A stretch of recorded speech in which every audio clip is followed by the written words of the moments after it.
Hi, my name is Hannah Jane Pritchett, U of A GIST Master's student. Welcome to the University of Arizona GIST podcast. Our hosts are Jennifer Mason and Chris Lukenbiel. Today, we will be talking with Wynette Arviso, co-founder and managing partner of J.J. Clack & Company. Let's get started. Hello, my name is Chris Lukenbiel. I'm the director of the UA GIST programs, and you're here with us today on the UA GIST podcast.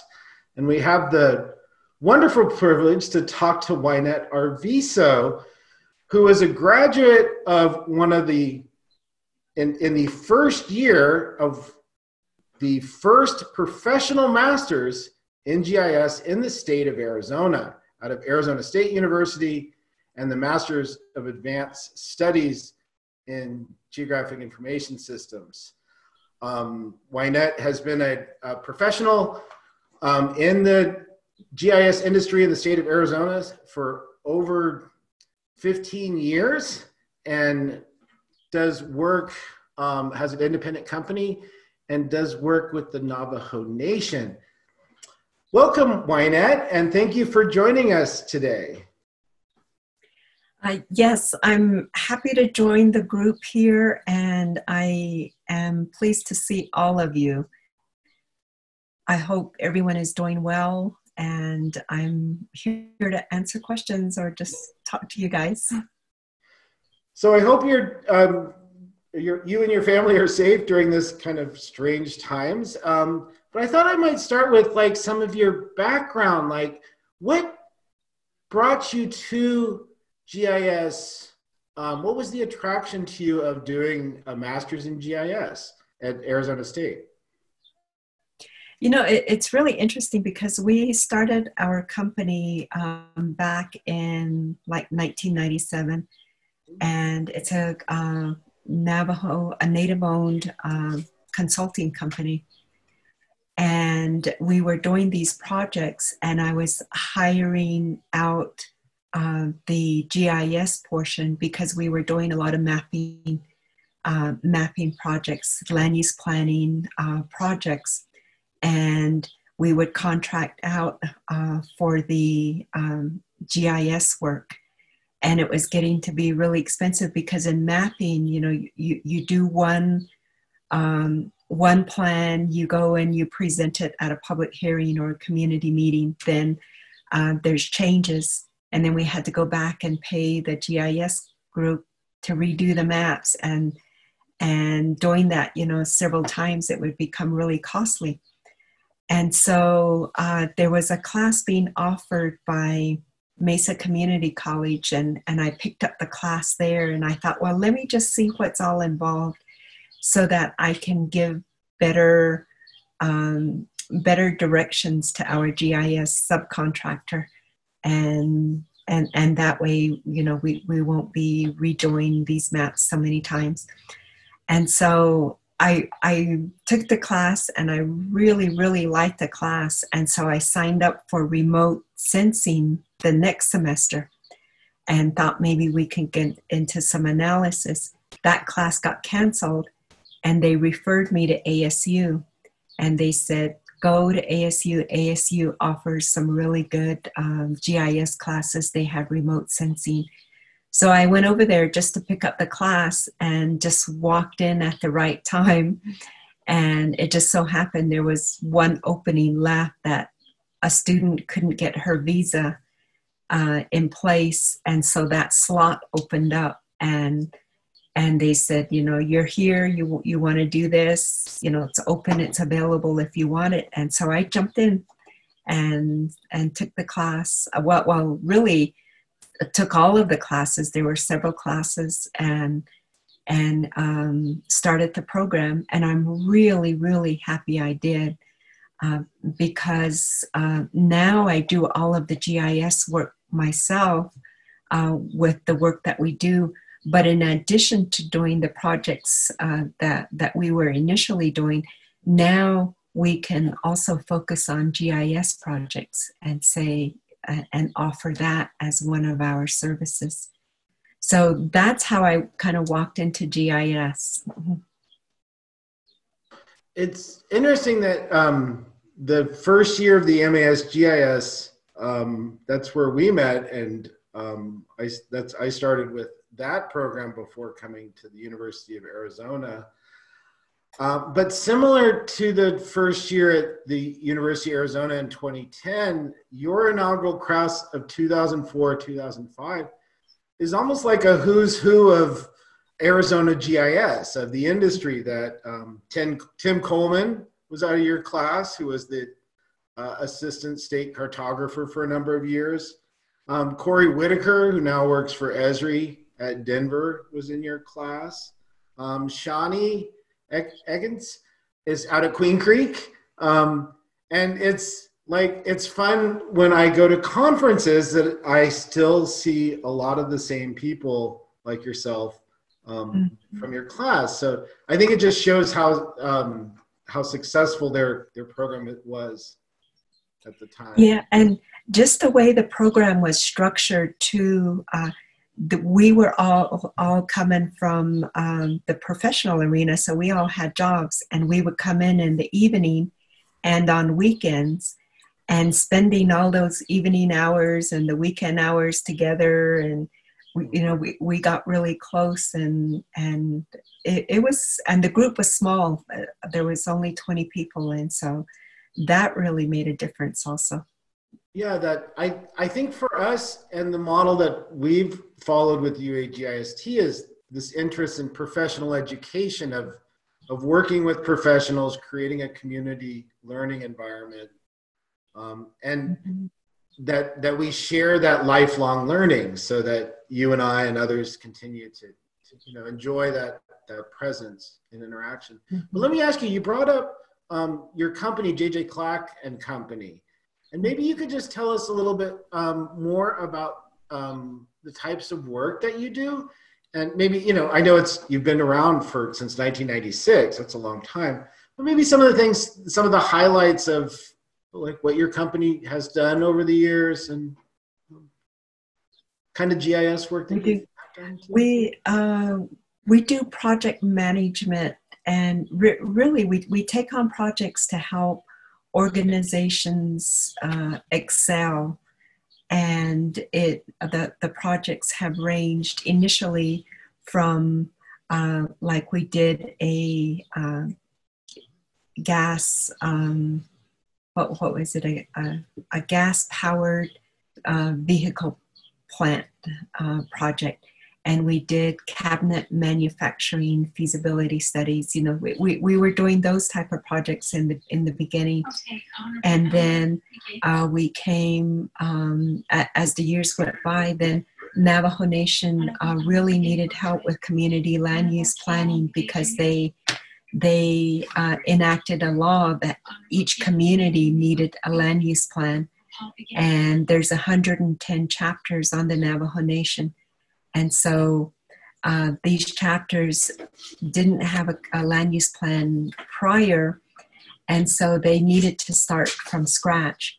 And that's where GIS really fit in, because these communities, the land use planning group, a lot of them included older people that didn't speak English. And so it was hard to go in there and take a document that was all written out and saying this is land use planning. It was much easier to bring in a map and explain the map and say, okay, well, what do you think about this? How do you want this? How do you envision your future in 10 years or so? And we were able to get them involved. I remember one of the first projects we did, there was a community that we went to, and one of the ladies, she was so overwhelmed, and she at the second meeting she told us, I'm resigning from the committee because this is just way over me. It's above me. I don't understand, and I'm going to resign. So we told her, no, don't do that, because it's not about you having to know everything up front. That's what we're here for. We're here to help you. And And so, we'll take you through this entire process and we'll work with you. And so it was like a year project. And so by the end of the year, they had to present their land use plan to the tribal council for approval. And it was a subcommittee of the council. And that lady at that meeting, she took the microphone and she started explaining their land use plan. This is what we did. This is how we did it. And we were sitting there, oh my God, that was so amazing to know where she started from and actually where it took her. And that was all because of, the GIS capabilities that we integrated into the whole land use planning project. And so she was one that was, night and day. And then some of the other community members were like that too. They were able to really participate because we used a lot of the mapping and we were able to show those maps on the screen and make changes right there instead of waiting to go back and send it to someone else and have them make changes and give it back to us. We were able to do those on site and at almost like in real time. And it's amazing how far GIS has come now. We're working with the chapters now with using these apps and trying to get them to do data collection or do updates on their phones using like Survey 123. And that's where we're at now. And some of them, they'll look at it and they'll say, I don't understand this. It's too much for me. And like recently for our community here, I was working with Ann Taylor, and she helped me, Ann Taylor with ESRI, and she got some solution engineer or technical people to help us put an app together. And so we put one together for our community here to keep track of the community members and who would get the donations, because we had food coming in, we had water coming in, and some disinfectants and those kind of things. And so I put the app together and I gave it to the chapter and said, here, all you have to do is do the update. And she kind of got scared and said, oh my God, I don't know how to do that. And I said, it's real easy. And so I said, okay, well, I will help you. And she sat there at the chapter house and the cars would come by. They did a drive-by. So the cars would come by and she would sit in her car and they would, nobody got out of the vehicle.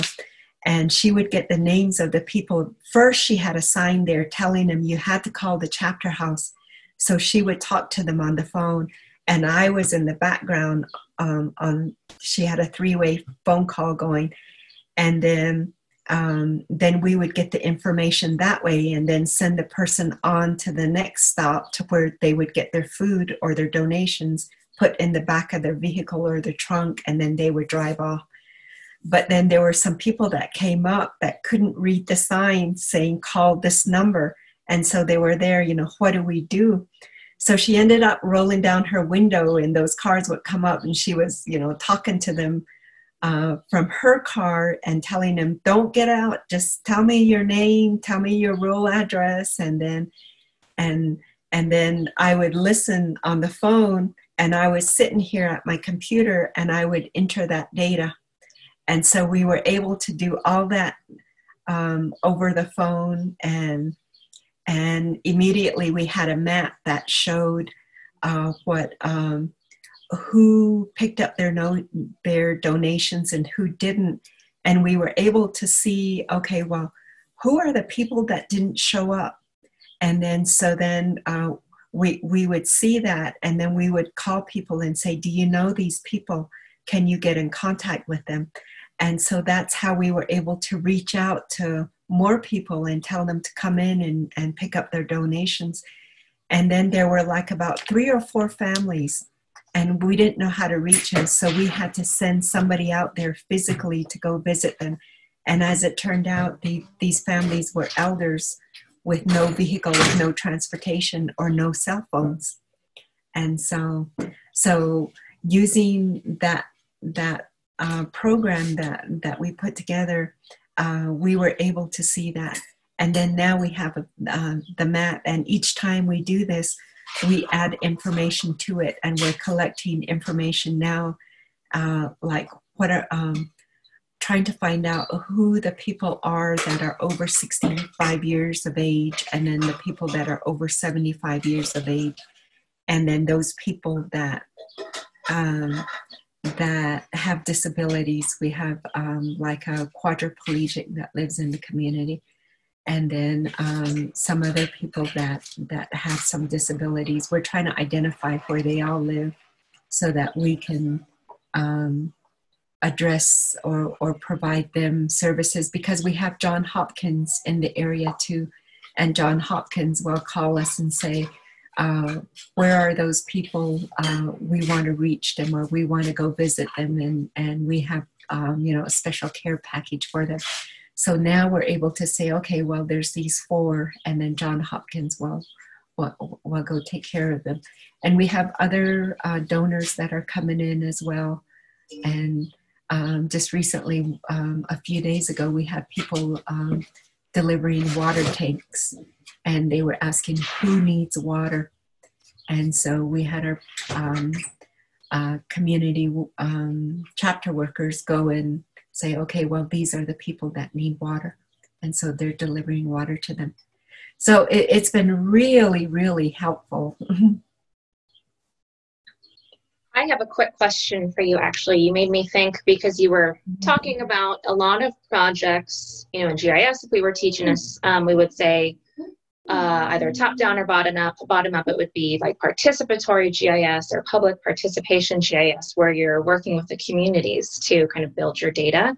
Mm-hmm. And I think traditionally, in a lot of GIS classes, students get this more work on a computer GIS analysis experience. And so I was wondering if you had any tips for, as students or people move out and they have to work with communities and do this outreach, what you've learned for working with the communities and doing GIS in that way. And, as you've experienced over the past several years, and, what you think helps make a successful project for communities who don't have that GIS background. Yeah, well, when we work with these communities, if we go in there and say that, okay, we have GIS and we have GPS capabilities and we can use all of this, if we come in and explain the project in technical terms, we lose them completely. And so what we tell them is, we're here to help you, and tell us your story, tell us what you want, and we have different tools that we have that will help us explain your project or your needs and desires. So and then we have a map here. Maybe we can start with where you live and show us, tell us about your community, and then they'll start talking. And then so we're over here collecting all the information, and then we go back and do analysis and all this kind of stuff. But we never come back and say, okay, try and explain the whole thing in technical terms. We try and bring it back to their story and saying, okay, well, for example, we have ranchers out there that have livestock, and there's a lot of overgrazing, and we'll tell them, look at from what you told us and where you run your sheep, here's the map, and here's the different types of soils out there, and these are the plants that can grow. But look,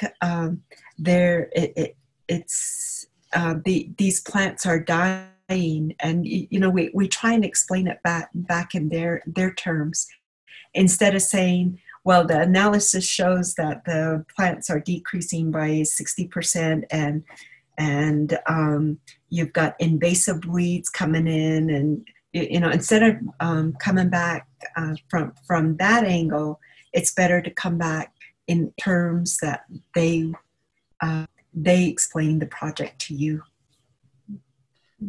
Wynette, one thing having known you over the years, that you've done an amazing job of maintaining your professional networks throughout the state, and getting yourself out there.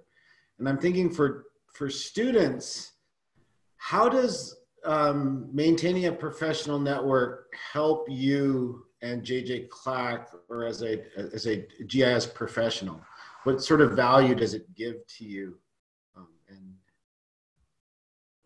The value is immense. I mean, I rely on these relationships to help, because sometimes, I mean, we're a small consulting firm. It's just my sister and I, and then when we need to, we hire like biologists or landscape architects, or geotechnical engineers, and things like that. And in order to make the project a success, we rely on these relationships. And so let's go all the way back to junior high for me. One of my junior high teachers, she's retired now, and she lives in Seattle. We're still in touch to this day. And in fact, when we were in junior high, she came out here to the reservation and spent the weekend with me herding sheep, because she wanted to know more about the Navajo culture. And so to this day, we still keep in touch. And she was teaching in Flagstaff, and then she went to the East Coast, and then she went to Seattle, and that's where she retired. And then through college, I mean, I went to the University of Oklahoma. My instructors there, I still keep in touch with them. They're retired. A couple of them are retired now.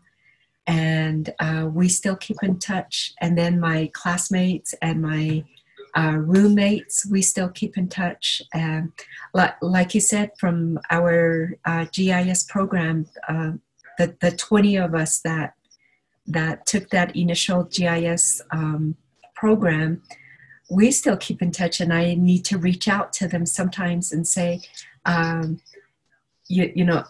need help in this area. Can you help us out, or can you fulfill that need for us? And so these connections, these relationships are important. And I go to the Esri conference every year just to reconnect with those people as well. I mean, ESRI, the connections there are so important. Even talking to Jack Dangermond, he always comes and asks us, well, how are things on the Navajo Nation?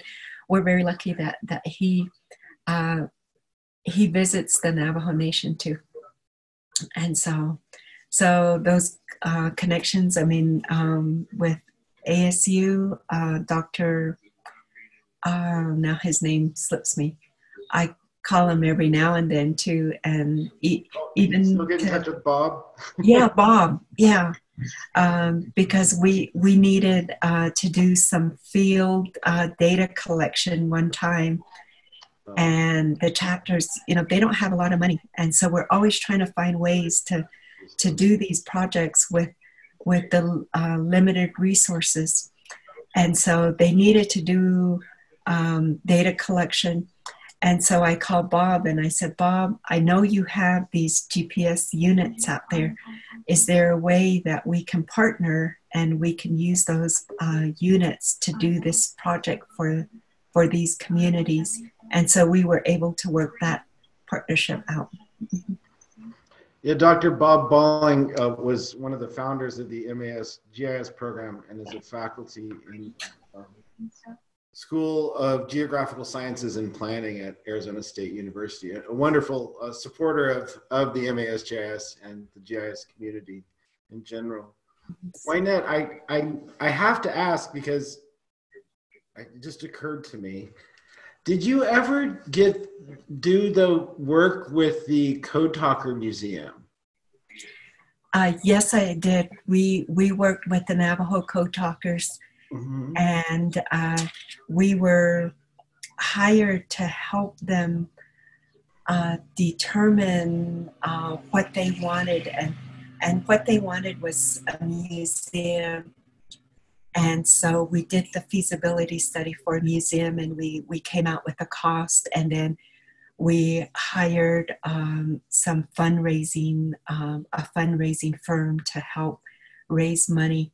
And this was when there was still a few of the initial, what they call the initial 29 code talkers, when they were still alive. And then we were able to work with them at the time, and we used GIS at that time to map their site because Chevron Oil Company had donated a piece of land to the Navajo Code Talkers.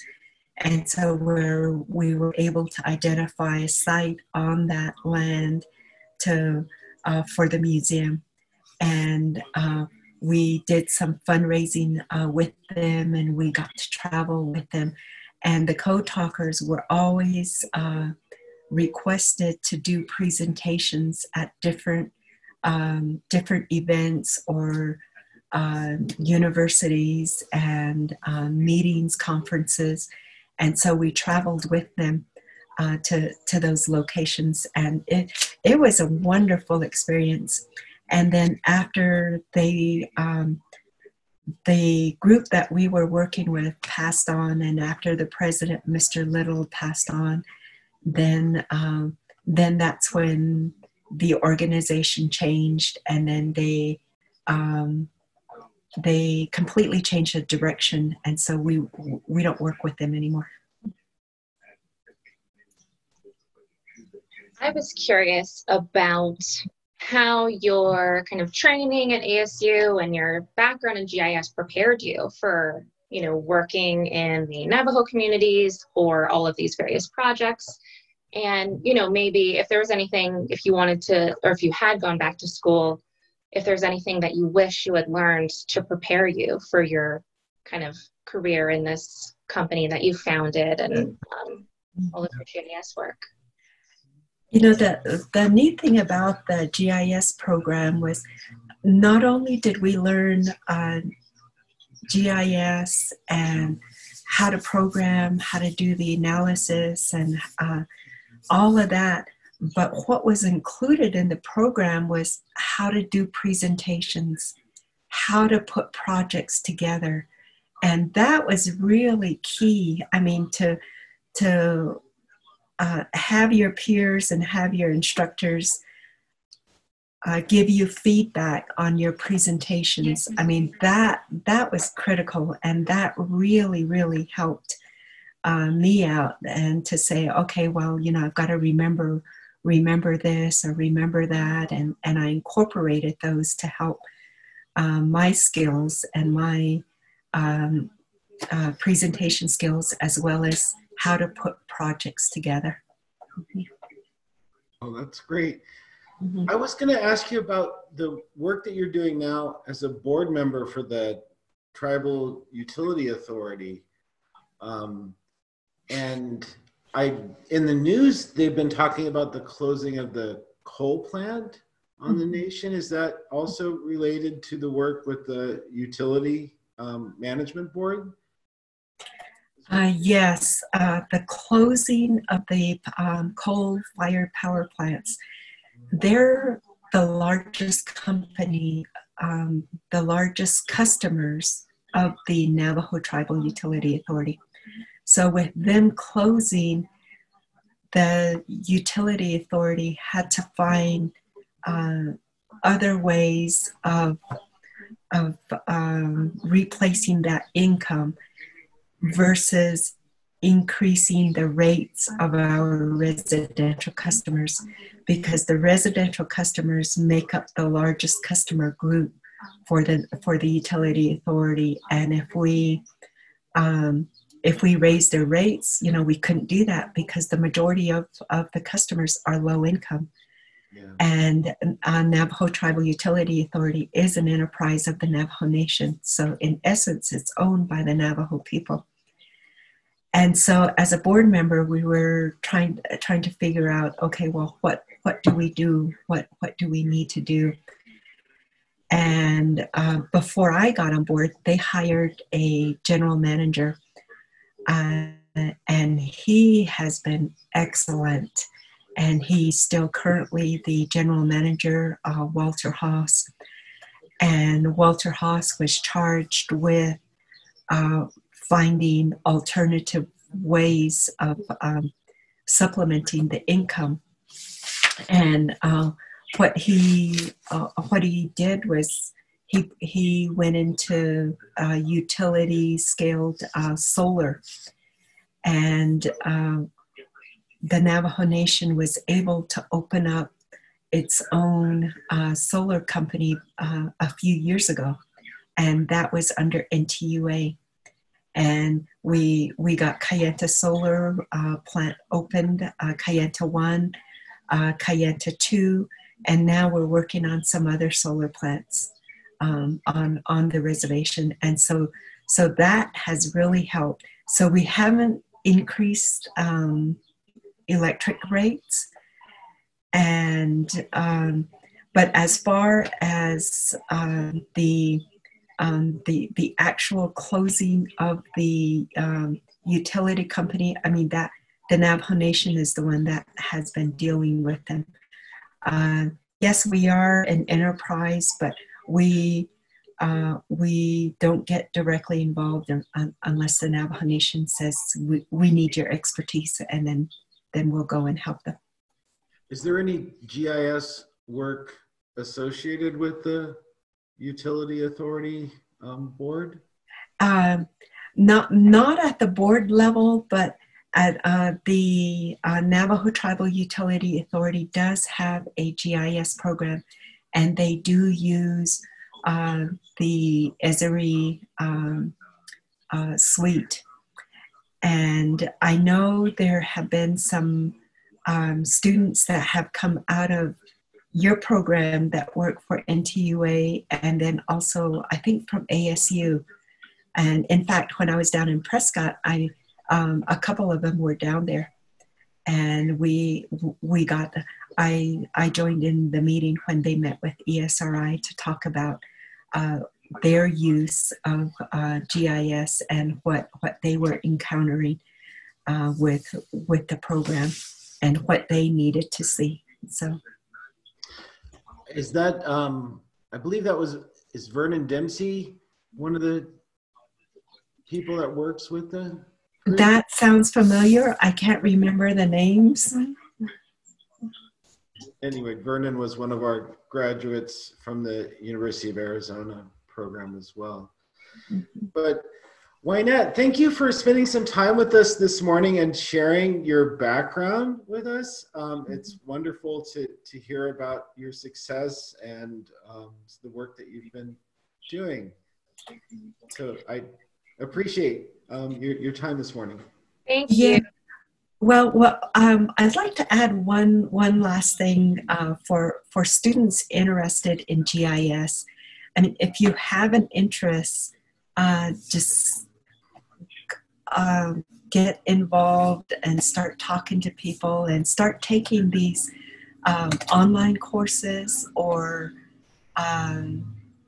attend some of these meetings, seminars, conferences. I mean, you'll learn a lot, and their GIS can be used in so many different fields, and so I would encourage students to pick up GIS. It's a good a good tool to have, and it's a very interesting interesting area, and a very good industry to be in.